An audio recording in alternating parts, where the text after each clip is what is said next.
Welcome to Rise, Season 3, Episode 5, where Anita shouts bingo.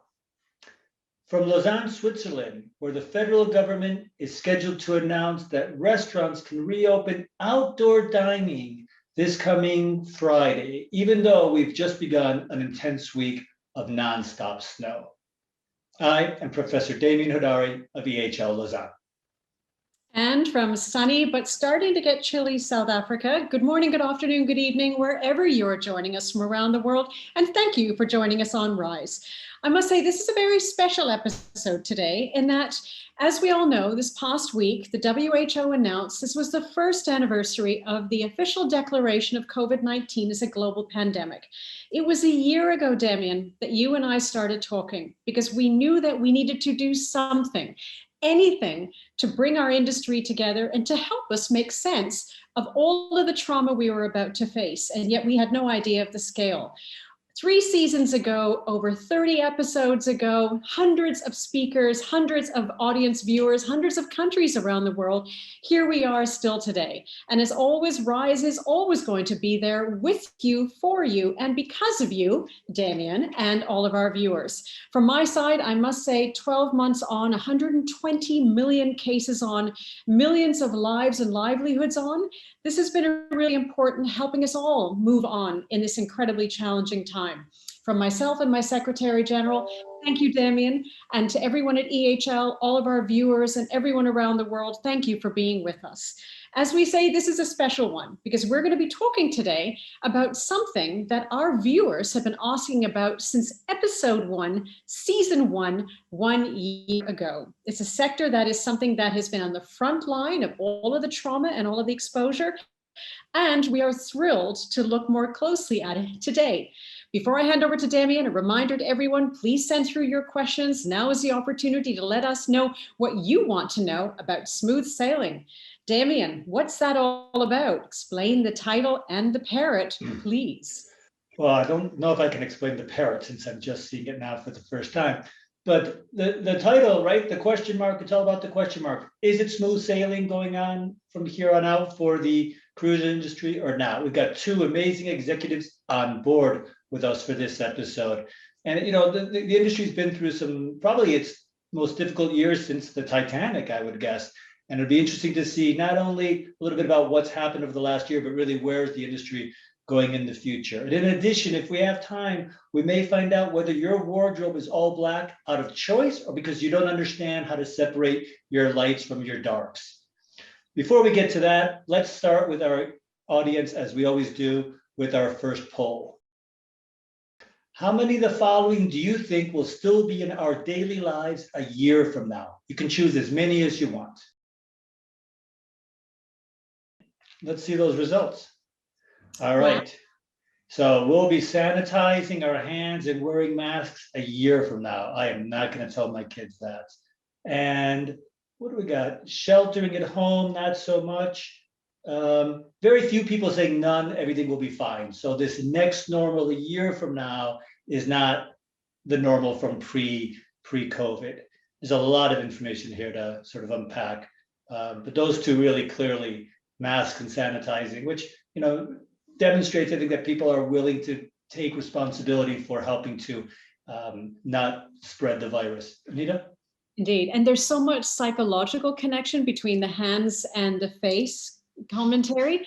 What I'm concerned about is almost 1 in 3 people think quarantines will still be a part of this time next year. That's very concerning because that directly impacts all of us and our industry itself. But as always, thank you to everyone who has put in their points of view. We are very grateful for that. We're going to focus now on what in the world is going on when we look at the Ides of March. Beware, Demian, beware. I'm always beware when I'm with you. Shame, rude. So we look at where we are right now. I wanted to share this because this is an indication of the map of countries that are restricted around the world, the darkest being complete closure to borders. What's terrifying about this map is that that is not a year ago at this time. Now 1/3 of countries have been reclosed in terms of moving around of people with international travel if it's not essential travel, and that means for citizens and residents only. All of this is about renewed lockdowns linked to ultimately, as much as vaccines are being rolled out, so too is the virus mutating. And we're seeing new strains, new concerns, and new surges also linked to social behavior, becoming newly bold. As my Secretary General says, persistent seriousness of the epidemiological situation has caused governments to adopt more cautious approach, which takes us to the next slide, which I wanted to focus on because this is linked to some work that has been done by IATA. It's the next wave of their passenger survey. And this I thought was fascinating because, as we know, we've all been grounded. But being grounded is not just about being stopped from going on holiday. It's being stopped from being near those that we love. It's being stopped from being involved in moments that are milestones in our lives, very happy ones, weddings as well, and family gatherings, but also those markers in our lives that allow us to at least move on through some of the challenges. People have missed funerals, people have missed memorials. More importantly, people have missed someone everywhere. My team and I can't wait to be able to spend time with you, Demian. This is really important, and it shows how we are still so disconnected by being physically apart, and it has so little to do with tourism in its traditional holidaying sense. So I thought this was really interesting on the number of people who said that they have missed something absolutely profound, and it's going to take a direct hit in terms of the mental health crisis we're going to be facing.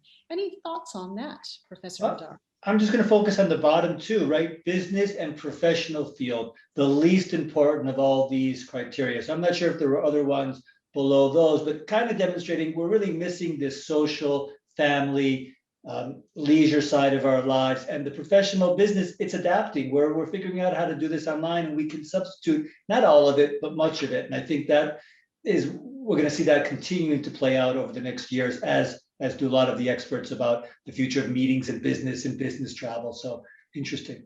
Absolutely. I've got one piece of data for you, which came out of an article in the New York Times, but I just keyed in on this one issue. Look at the percent decrease in tourism arrivals in these 4 island nations, right? Antigua, Barbuda, Seychelles, Grenada, and the Bahamas. And roughly, let's call it 70% decrease in tourism arrivals, which is not a surprise to us. But when you factor in the fact that for all of these countries, except for the Seychelles, tourism is more than 50% of their GDP. And for the Seychelles, it's 35%. So you can just imagine, well, we can't really understand the scope of pain that this has caused for people, the scale of the impact on the economy and on them. It's just, you can't ignore that. And sure, tourism is down in lots of countries, but how many of them count on tourism as much as Caribbean islands, for example? And so, as we talk later with our experts from the cruise industry, what is the cruise industry's role in helping to revitalize this? Or do these nations need to already begin to more aggressively diversify their GDP sources as much as they possibly can to not be susceptible so much to decreases in tourism arrivals like we saw this year? So I think it's really about the future of countries like these and what can they do to prevent such huge impacts on their GDP in the future. And their images as well, ultimately. Agreed. We got a second piece of data today, but it comes from our partner at STR. We got Jan Freitag with us today for an update about the hotel industry. So I'm going to turn things over to Jan and STR. Good morning. Thanks so much for having me back. Appreciate the opportunity to give you another data point. Today I want to talk to you about the pipeline in the US. What you're seeing here is that the number of rooms in construction peaked in April, right before the recession and the pandemic hit, at 216,000 rooms, has since declined to 196,000 rooms. And we fully expect that that trend will continue, that we will continue to see a deceleration in the number of rooms in construction. Why do we say that? 2 reasons. Number one is the projects that are in construction will very likely open, right? It's in nobody's best interest to actually stop construction. But then the projects that are in final planning, meaning hasn't broken, that's possible where the owners or the lenders are saying, look, hold off a little bit until the smoke clears. And when we look back, we see that's exactly what happened in the great financial crisis in 2008 and 9, that the number of rooms in construction decelerated rapidly from like 210,000, 211,000 rooms all the way down to 50,000 rooms over a 3.5-year period. Don't expect this to take this long this time around, but we fully expect the number of rooms will be declining. What are we building right now? This chart hasn't changed in the last 7 or 8 years or so. The US hotel industry is rapidly shifting to become more limited service. I used to call this chart, we're not building ballrooms anymore. And what you're seeing here is that 7 out of 10 rooms in construction are limited service, right? So what E.M. Statler used to call a bed and a bath for $1.50. So everything you need, nothing you don't, not a lot of ballroom space or no ballroom space, no restaurant outlets. So that's shifting what the industry looks like overall. And that goes hand in hand with this slide. What I'm showing you here is the makeup of the United States hotel industry is becoming rapidly more branded. So 10 years ago, the big six at the time, the big seven, Hilton, Hyatt, Marriott, IHG, Starwood at the time, and then Choice and Wyndham make up maybe 60% or so of the active pipeline. The active pipeline being in construction, final planning, and planning. Today, that has shifted dramatically. So over 8 in 10 rooms are affiliated with what we call the big six. The implications are twofold. Number one, in the US, it's pretty much a branded game. But the second implication is that those brands want to grow further. Well, where do they have to look? They have to look in Europe, EMEA, Middle East, Africa, and Asia Pac. So expect more to hear from those big parent companies outside of the US. So until next time, I wish you well. I wish you health.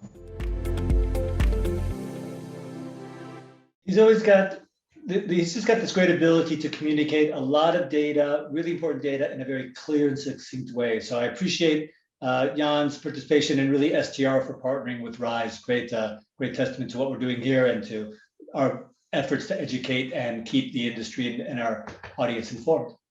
It is very special that he's with us and that STR, clearly he's put his mind to making his appearance really work. And I'm not sure if you noticed, Demian, even the little the RISE yellow folder he had at the front of his files. So Jan, thank you for being with us. And I love the fact that you are getting into the RISE vibe. So over to some headlines. I got two brief, but I think important headlines for you. Marriott to pay a half-day's wage to employees who get the COVID-19 vaccine.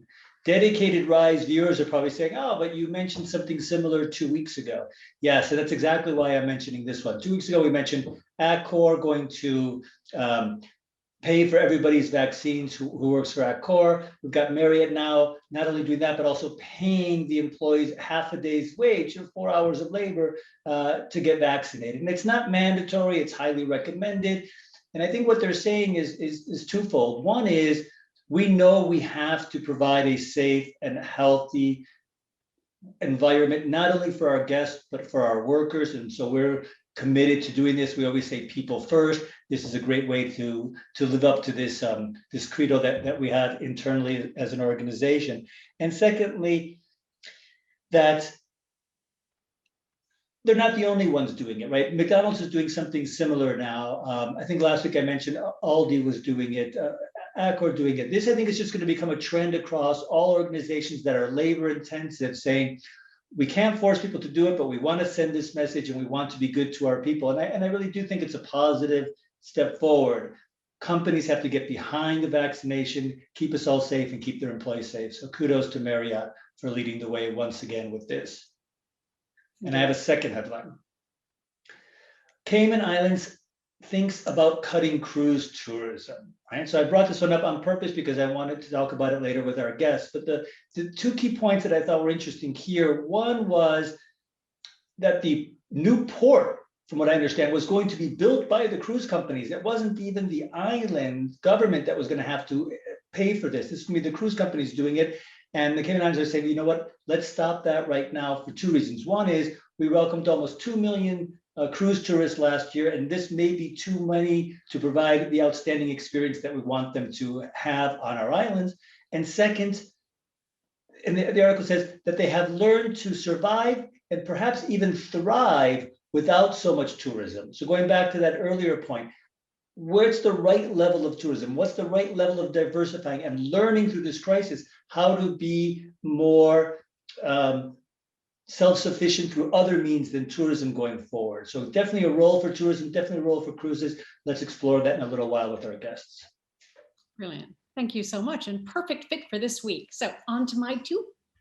My first one, I don't want to lose sight of the fact that we are a year on. I think we've all become very comfortable in the discomfort zone, but all of us have a moment in our lives when you think, oh my goodness, I remember where I was when. For me, it was March the 11th. I was in Miami at a US board meeting, a retreat, and we all sat and watched President Trump's address. And I remember looking out at some of my colleagues, again, who were from the US travel and tourism industry, and there was just this horror with this, oh my goodness, this is what this means. It wasn't just about countries from Europe being stopped from entering in the US. It was the implications that was going to have and the underlying impact in terms of the insult to other governments. And I just thought, oh Lord, what this means at a bigger level terrified me. So I wanted to put that up from the point of view of, this was a year ago, and yet as much as it can feel so far away, it's still so close, and we're still dealing with this all a year later. And it shows very much about the fact that the markets plunged as soon as the announcement was made. There's going to be a lot of healing that's going to be required coming out of this technically. We then go to my second headline, which I had to bring in some aviation. I can't not, it's not in my wiring.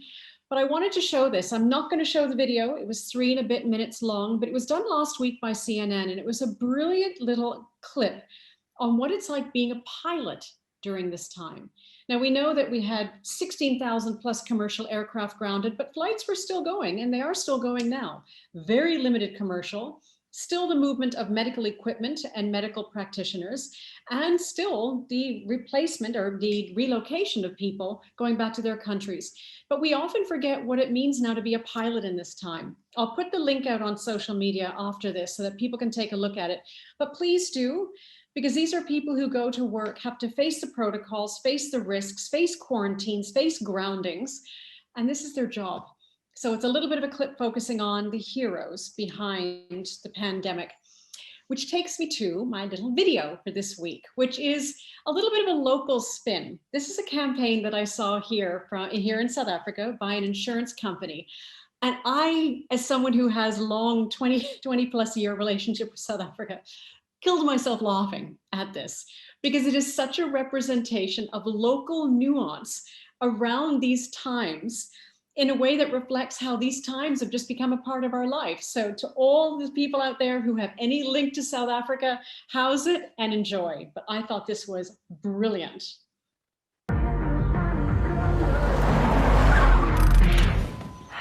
Hello, officer. Hello. Right. Ma'am, you're very hot. Yeah, I know, but I'm married. No, ma'am. You're 38. Excuse me? 38. I'm not even 30 yet. Not a single grey hair. Permit. I want a permit. But all the hairdressers are closed, Moss. Can I go now? Thank you. When nothing out there makes any sense, we do. Still cool. I like it. Oh, it was so cute because everywhere I go here, every single shop you go into, your hands are being sprayed, your temperature's being checked. And I thought that's a really nice little touch on just how we have to make it a part of our lives in this next normal. So thank you for the chance to show that. And I think it's important that we can laugh about some of the changes that we're all undergoing. So a good laugh is always welcome. So once again, before we move on, it's over to you with our next poll. If you could tell us your interest in cruising from these options below, please choose just one. And let's see those results. Never been, curious to try. That is probably music to the ears of our next guests. And done that, don't want to go again, very limited, done that, not yet ready to go again, minimal. So it looks like people that have done it are a bit more inclined to go again, but you can clearly see most people have never been on a cruise that are answering this poll, but they're interested in trying. And 3/4, to your point, are saying curious to try and not yet ready. So not that I'm not going to go. That's really good to see. So as always, thank you to everyone who has answered the poll question. And it is now my time to introduce our fantastic guest today. We have, as I said, a very, very special rise in terms of focusing on the cruise sector. Now, we have two great guests, Kelly Craighead, a loved friend and colleague of mine. She's president and CEO of CLIA, Cruise Lines International Association, the world's largest cruise industry trade association, providing a unified voice and being the leading authority for over 50 cruise lines, serving 50 million passengers annually before the world shut down. We also have Bernhard Stacher, who's the VP of Global Hotel Operations at MSC Cruises, the world's largest privately owned cruise line, over 3 series old, and now brand market leader in Europe, South America, and Southern Africa, before, again, the world got up. So as you can see, cruising has turned Kelly's world upside down and a little bit sideways, but it's good to have you with us still. And I must add, before we hand over to our great guests, as I said, from day one, we have seen that the cruise industry has really been at the front line of travel and tourism trauma. Today, we have with us two guests that are a really, really big deal, because as stated on social media, the greatest test of leadership is showing up, and showing up particularly when things are difficult. So a very special welcome to Kelly and to Bernhard. Thank you for joining us. Kelly is back in the room, and we're thrilled to have you. So welcome to the Rise stage. Welcome, guys. Let me jump in right away with the question about that result, right? Did you see that result? 60% of our audience saying they've never been on a cruise, but they're ready to try one. How does that make you feel? Does that surprise you, or obviously it surprises you, but also reassure you in any way? Bernhard, maybe I can start with you. Okay, thank you. No, it doesn't surprise me. It is a great way to spend a holiday, a vacation, and that's what makes us such a great proposition, and drives our incredible growth, because it is one of the best places to go and experience the world or travel. So yeah, not surprised, and very encouraged. And Kelly, similar question to you, but given in normal pre-COVID world, I wouldn't have been surprised so many people want to try a cruise. But right now, given the year that we've all had and that your industry's had, and the way it was portrayed, especially in the early stages, does this surprise you? Well, first of all, let me just say thank you so much for having us on. I'm delighted that you'll have a conversation like this about cruise, because it really is one of the best ways to see the world. So I'm not surprised as much as I'm delighted to hear this, because before the pandemic, there was so much excitement, so many growing consumer segments who were cruise curious, that I'm looking forward to getting back on track. And so great to hear. And I know as we go through this conversation, I hope that we'll end in a place where it'll be even more so the case. Sure. Anita? Really. Kelly, you make a really good point, because exactly as you said, prior to the pandemic, cruise was the fastest growing segment. It was ticking so many boxes in terms of the opportunity to get up close and personal to destinations, multi-generations of families spending time together, family members able to be together, but not having to be together all the time. And it's just a really easy comfort zone. And sadly, that comfort zone turned into a challenge, because again, unfortunately, you were the first segment that really got hit with all of the COVID trauma. And I think people channeled their panic towards that segment. But what I find fascinating is that bubbles have become the backbone of the future world of travel. Cruises are actually now incredible bubbles when it comes to actually keeping people safe by knowing the people around you and all of the interactions. I'd love to understand from you both, how is this being leveraged as an incredible opportunity to shift not just cruise demand, but the image of the cruise segment itself for the better as we move forward? Kelly. Oh, thanks so much.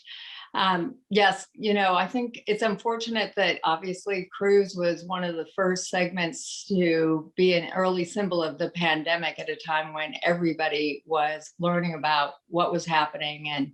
And clearly we followed the direction of all the local governments that we were interacting with. What's really unfortunate, though, Anita, is as we do look ahead and we want to talk about the role of cruises, so much of what's been adopted now, from hand washing and all the rest, really has been standard fare on cruise ships for years. And the opportunity to build back and be able to reassure guests and crew and the communities we visit that health and safety are paramount. They're like beyond the top priority. And I think what you'll see, even as we start to come out of the pandemic, the cruise industry is always leading the way, in that you will have an extraordinary experience as a passenger, but you will still have one of the safest experiences, because we have just built on what has been a long-standing practice to make health and safety the #1 priority. Stunning. And Bernhard? No, I can only echo what Kelly said. I mean, our standards worldwide in each deployment are way above what other establishers can give. And we had a lot of focus on that and then we just modified that and elevated that in the last couple of months. I mean, we were very lucky as a company. We have a ship running since August, and we had the opportunity to build a sustainable protocol, which in the forefront has the health and safety aspect, but is also still fun to experience. So you have the safety aspect, but the fun element for our cruisers, which is you have to get the balance right? So you have to spend a lot of time outweighing what is the right approach. But we're doing it very well, and bubble cruising is a great thing to do right now, and I think it's going to be here for a while in the next couple of months, hopefully. Let me follow up, Bernhard, with a little question. So if I go on a cruise now, or when it's permitted again other places, how different is the experience going to be from what it was pre-COVID? Am I going to have to be wearing a mask on the ship? Am I going to have to socially distance throughout the cruise? Will we still have the ability to have nightclubs and dancing and all these activities and the midnight buffet that I remember from my cruising as a child? Or how does the experience have to change? Well, the majority is still there. That's the good news. So you have, by choice, and it's our choice, to have a very lowered load factor. So the density on board our ships is not as high as it used to be. You still have to wear masks, and that's dependent on the country we cruise in. So we comply with the local laws and work with them on us being able to cruise. Though since we have a universal testing approach, you have that safety factor built in. You have your parties, you have your trivias, you have your buffets, but the way we handle them are slightly different. They are, rethought, reimagined, appropriate to the time we live in. So there's less touching, less self-service, but more service. There is a higher adaptation rate of our app and QR coding. So there's slight modifications, but the overall experience is as exciting as it used to be. Actually, right now on the ship we have running, better, because our ratio between guests and crew is much higher. So the service you get is even better than it normally is. Okay. And if you don't mind, if I would just break in and say, I think you can expect that cruising, just like any other experience you're going to have in the travel, leisure, and hospitality space, is going to be very similar.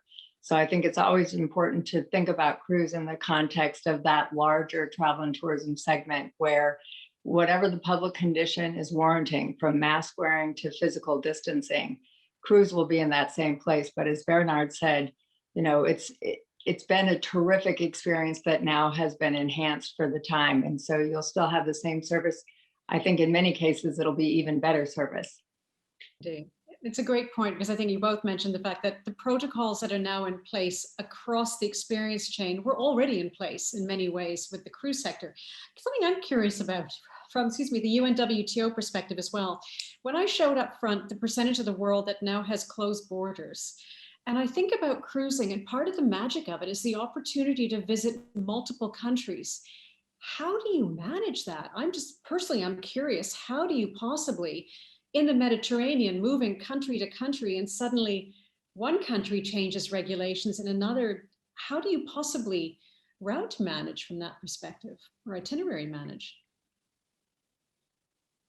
Kelly, Hmm. you want to start? Well, I'll talk about it from the government affairs approach, which is the space that CLIA occupies, which is it's challenging.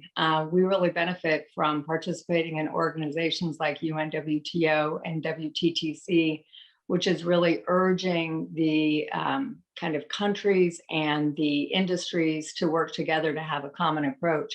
But what we've put forward as an industry is what we think is a high bar for operating. So a set of protocols that guide all of our ships and then work in partnership with the destination to arrive at what we hope is a very comparable or similar experience. This helps to create the bubble experience because you want to match protocols as much as you can. And we've been really fortunate in Europe with some terrific leadership from places like EU Healthy Gateways and EMSA to really be able to engage as the private sector in how to share and adjust and adapt these protocols so that you can safely start to reopen the borders. But it really is airlift as an important component of the entire experience. And that's where organizations like UNWTO and WTTC really help serve kind of the greater good of the travel and tourism industry.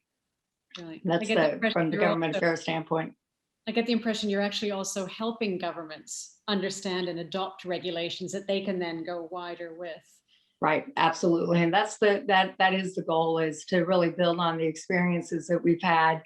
All of our member cruise lines have spent at least the last year working with world-class experts in medicine and science, and to really to understand how to enhance the experience, and then how to codify it into these protocols that guide, again, each step of where we find our new way of being. And that is a great service to many of the countries that our members sail to, because it really is a vetted and now proven, thanks to the work that MSC and others are doing in operating in Europe and other parts of Asia, proving that these protocols are effective at mitigating the risk of COVID-19. This is all before there were vaccines. So we do feel good about the ability to share that work with governments so that they consider their own protocol, and either from the bottom up or the top down, hopefully we'll arrive at a framework that will guide all of travel and tourism as we all begin to rebuild after the pandemic. Brilliant. I wanted to follow up. I don't know if you saw the headline earlier about Cayman Islands saying we're rethinking cruising, large ships, not building the port.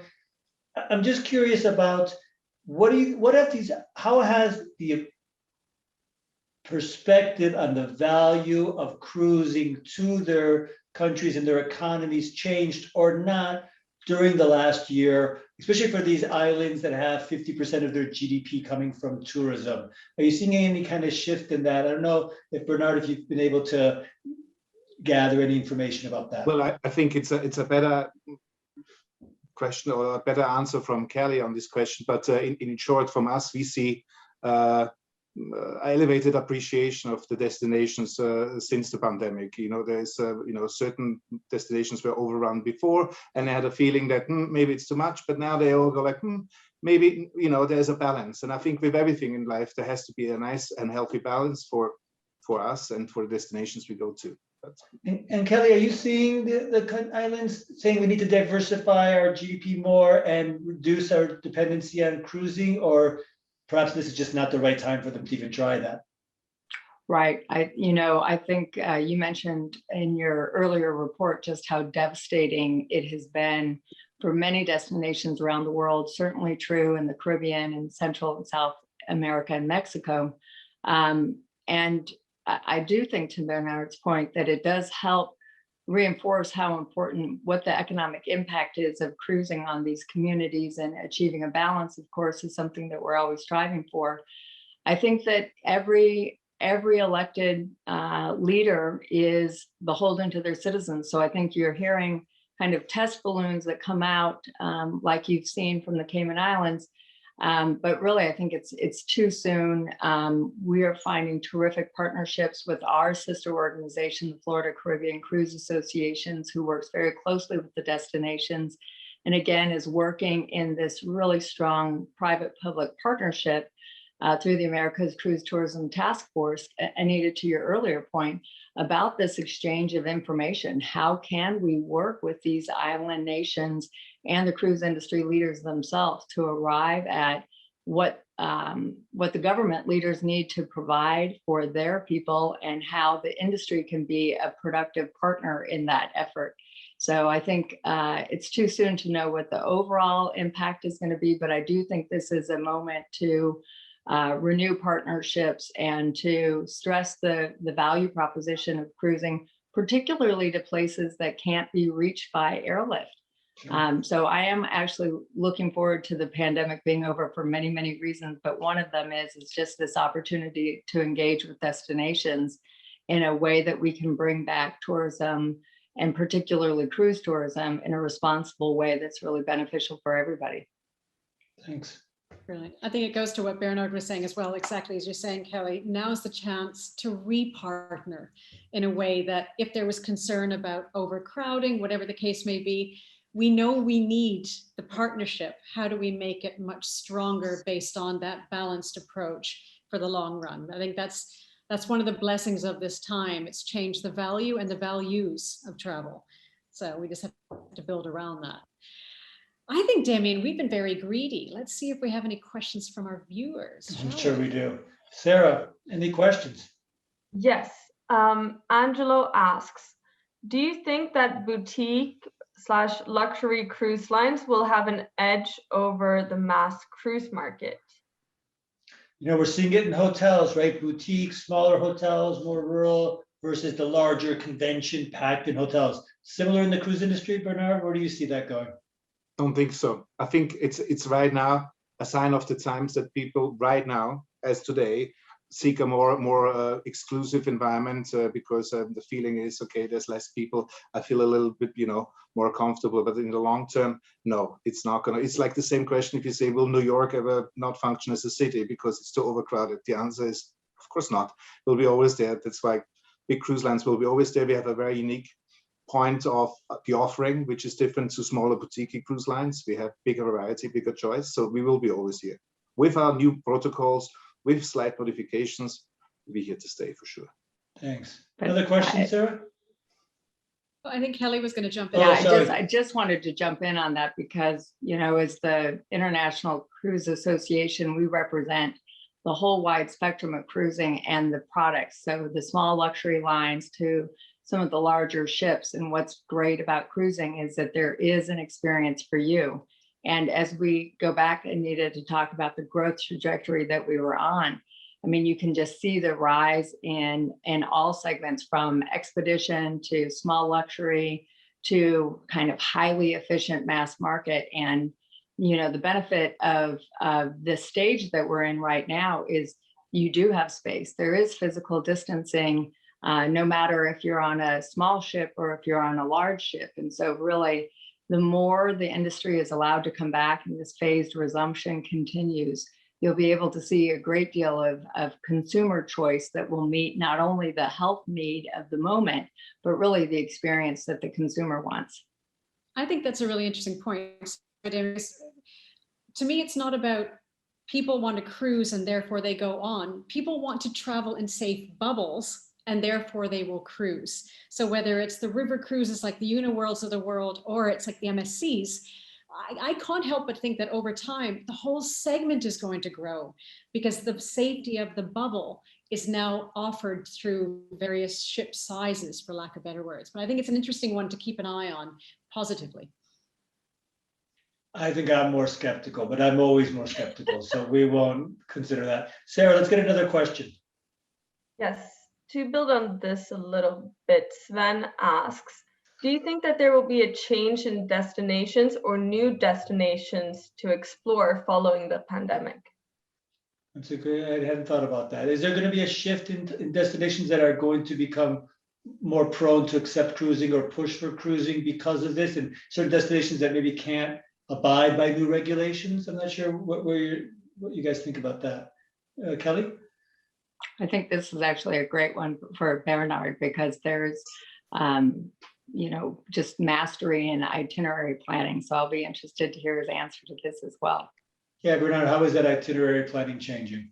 Well, obviously, there's always a port which has not been called to in the mainstream media, but we are looking everywhere in the world, and we also just recently opened our own destination, right? So having an own destination, gives you many benefits of extending that bubble to a land-based experience. So we just opened island Ocean Key shortly before we had to shut down because of the cruise stop, and that's a physical extension of the ship with the beauty of a full ecosystem tailored to the cruise, actually our ships when we come there. So I think own destinations always a good thing. New destinations, yes, but again in partnerships with the local governments and the port authorities in order to make it a safe environment in the short term, and in the long term, I think we all look for exciting new destinations for our guests. We all do.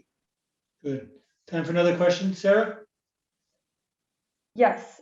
Gary asks, what is the relationship between airlines and cruises? How important are these industries to each other? Never sure who I should direct it to. I'm going to go to Kelly. Right.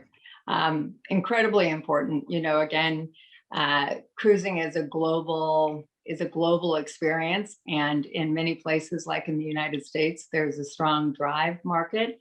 But in many other places, and particularly when you think about the market that is North America and the prevalence of travel from Americans, airlift is incredibly important, and our partnership with airlines is incredibly important, particularly, Anita, as you go back to thinking about that bubble experience. So it depends on, again, the experience you choose for yourself.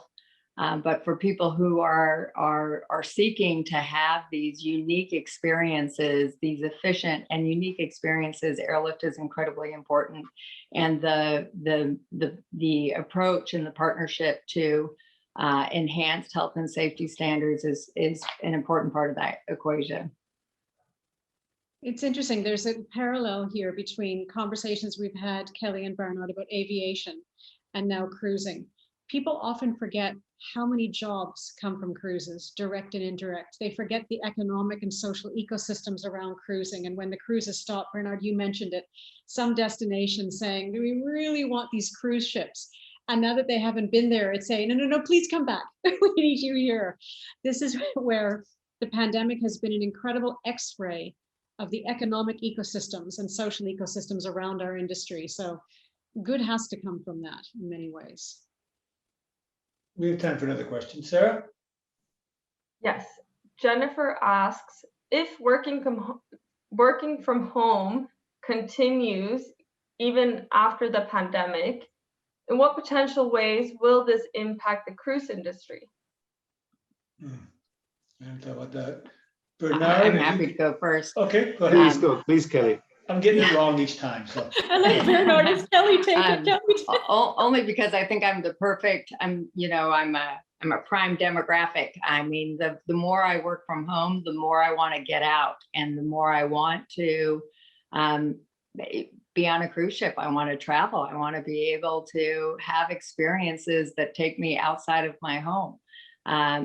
So I think that what our research shows is consumer demand is high. I mean, people are booking, 3, 4, 5 cruises in a setting year after year after year. So I think that the working from home may be just a little bit different because you feel so isolated than from working from an office, but it certainly seems to indicate that the more we stay home, the more people want to get out and cruise. thanks. I'm going to jump. Whoops, sorry, just a quick one on that as well, Kelly. One of the great signs was in November when the first vaccine was discovered. The share prices of the travel industry absolutely soared. And I think it was a cruise company, I suspect it was Carnival at the time, that it was right ahead of the pack. So it shows up that pent-up demand, not just for travel, but the niche of travel that people want to get back to. That was a really good sign and hard data to follow. I'm going to ask a selfish question for my students who are some of them are working on a project on the cruise industry. Let me ask, not everything is smooth sailing, right? We're not past anything. What's the single biggest challenge, aside from creating a safe and healthy environment on the cruise? what's the single biggest challenge facing your industry going forward? Not the pandemic itself, but repercussions of it, if you want. I'm going to start with Bernhard. Short term or long term? Short term, I can tell you right now, is getting our crew back to work, getting them on board, getting the visas they need, because it's multiple complexities, right? Embassies are not operating at 100%, so we have, challenges getting the visas in a timely manner, opening and closing of countries. So in the short term, getting the crew back. So that's really right now the focus of everybody, making sure we can start up our ships, get ready, and receive more and more guests as we progressively start up more and more ships. Thanks. Maybe Kelly, maybe you could take it a little longer term, maybe like a 2 to 5 year horizon. What's the industry facing that needs to be solved? Right.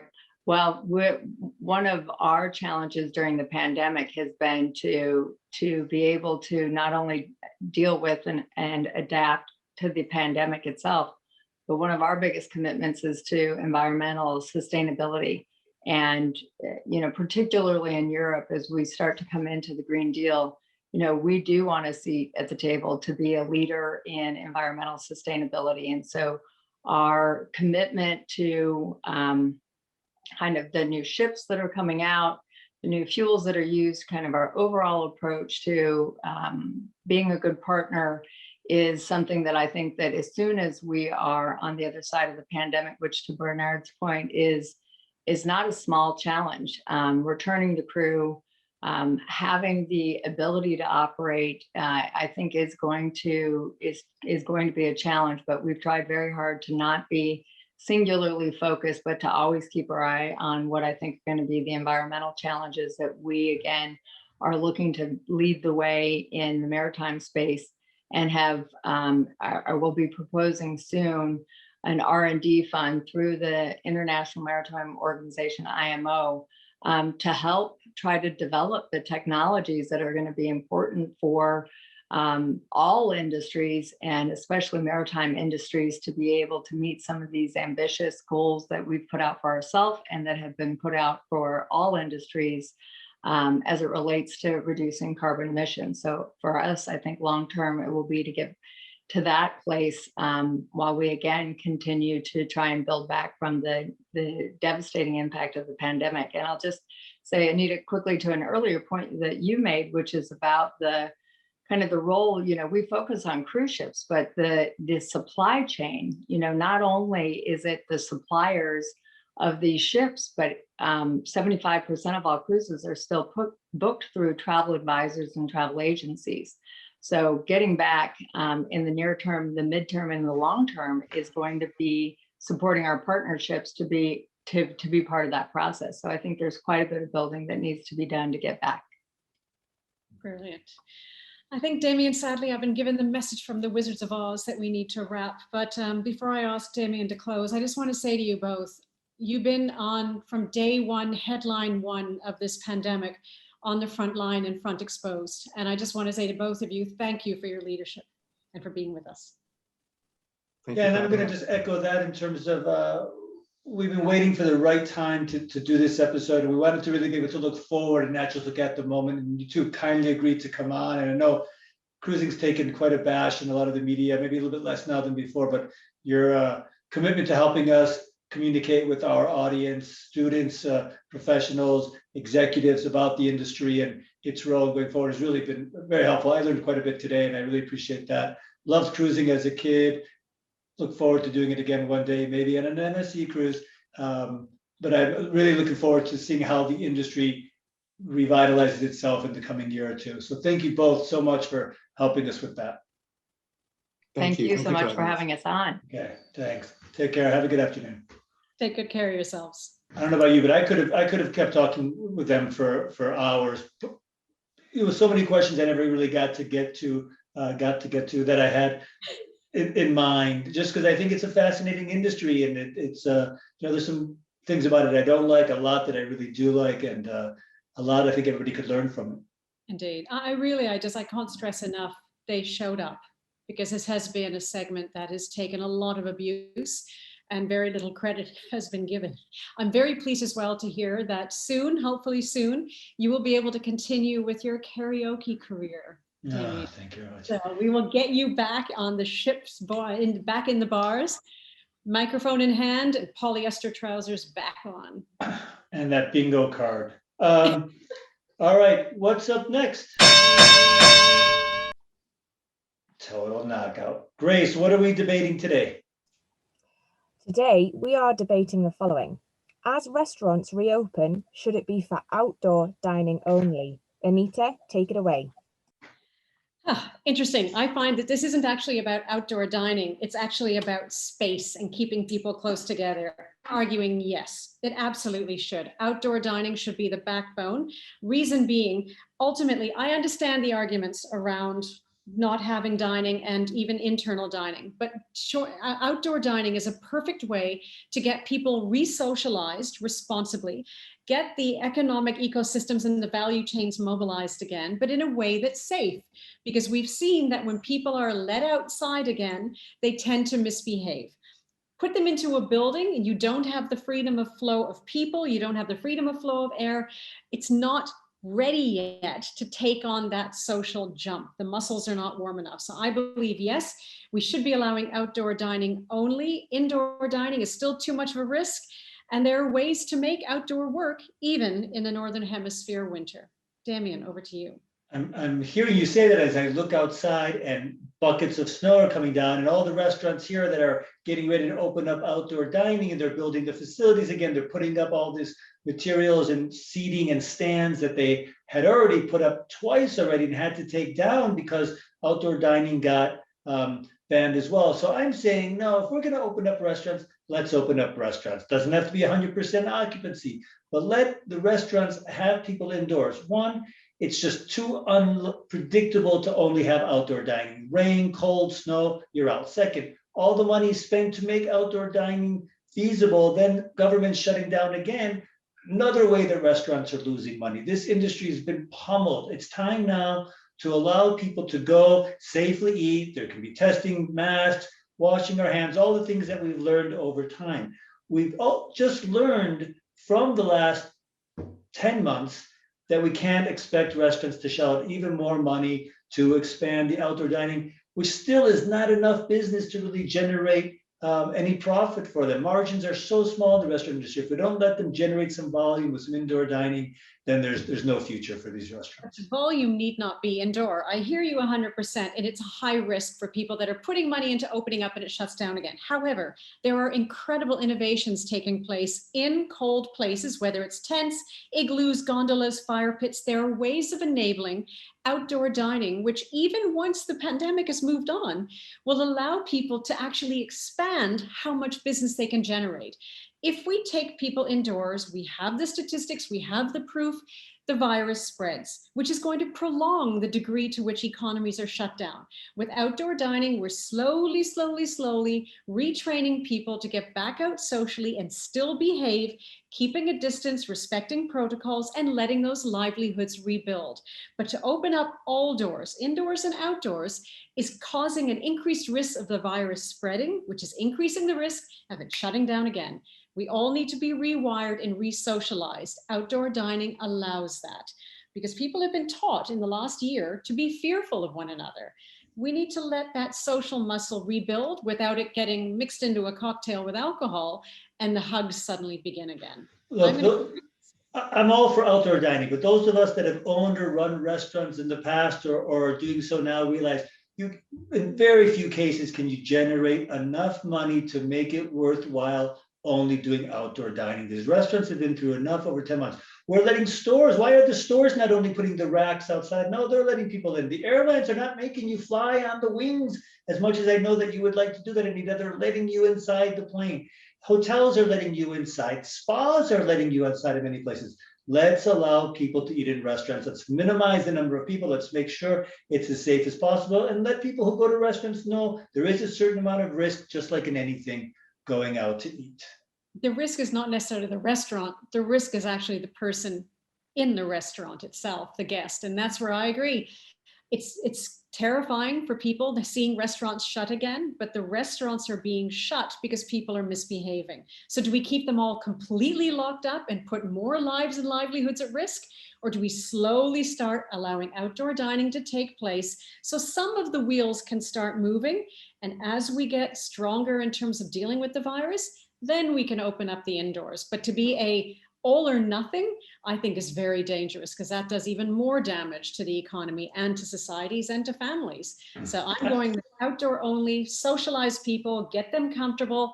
Slowly, slowly we'll get back indoors, but closing up everything I think is dangerous. It actually puts more of a risk.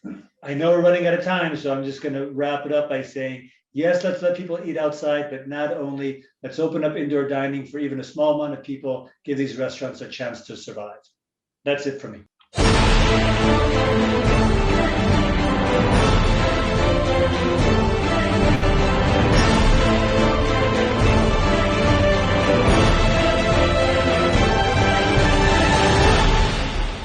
guess it's time to vote. Okay, everyone, it is time to choose your winner. Do you agree with Anita? Outdoor only, keeping close together but having the freedom of flow of air. Innovations in cold places to enable outdoor dining. Or are you going to go with Demian? Restaurants adapting and being shut down is too unpredictable. You cannot generate enough money on outdoor only. Cast your vote. Oh, those were pretty good summaries she came up with. I'm impressed. I didn't know she was going to do that. Good job, Grace. All right, I guess we're going to see the results. Oh. Wow, you're scoring well. Is this where I call out bingo? Exactly. 3 in a row. Hey, I have to say I actually agree with a lot of what you say, right? But I do walk around and see these restaurants and talk to people and that I know, and it's so rough that we've got to find a way to help them. Thanks everybody for dining. That's how we help them. Maybe more than that. Thanks everybody for voting on that. Anita, we got 2 upcoming episodes. I'm going to introduce this one. This is next week. This is a very special episode of Rise that we're doing in conjunction with the Young Hotelier Summit, which is the largest student-led summit of hospitality professionals that takes place every year. It's taking place next week, Monday, Tuesday, and Wednesday. We're doing a special episode with them, but all of our regular attendees, you can see there the QR code or the bottom there. You're welcome to attend not only that episode of Rise, but also all of the YHS Summit is being made available to the Rise viewers. And there's some great speakers, and Anita and I are both also moderating some other panels. So highly recommend that you tune in for Rise next week with YHS and other parts of the YHS. And importantly, we have 2 outstanding guests with us, the Honorable Minister of Tourism of Kenya. We also have Dr. Hannah Marcelli from the World Bank. And we have one of your colleagues, Demian, as well, who's going to be joining us. So that's quite fun, that being an extra special one. On top of that, we come back on the 29th of March for our regular bi-weekly, and we're going to be focusing on Gen Z breaking free. It's going to be a great regular every other Monday edition of Rise. Between now and then, we've got the special YHS feature next week. And of course, keep an eye out for the, Rise and Shine blog, which is available on our website and also through social media, taking a little bit of a deeper dive and checking in on some of the things we talk about on Rise itself. Between now and then, please do let us know if there's anything you want to see in future episodes, rise-weekly.com. Our website is always there. For past episodes, we'll also be loading on today's discussion within the next 48 hours, which will be fabulous. Between now and then, as always, Demian, an absolute pleasure to all of our Rise followers. Thank you for being with us. To all the Wizards of Oz, thank you for making it all happen behind the scenes. From me, as always, stay safe, stay home, stay hopeful, keep your hands clean, and stay with Rise. And I just wish everybody a great week. Go to your local restaurants, eat in, take out, delivery, whatever you can to help them. We'll see you next week for Rise, and then the week after for Rise again. Bye-bye.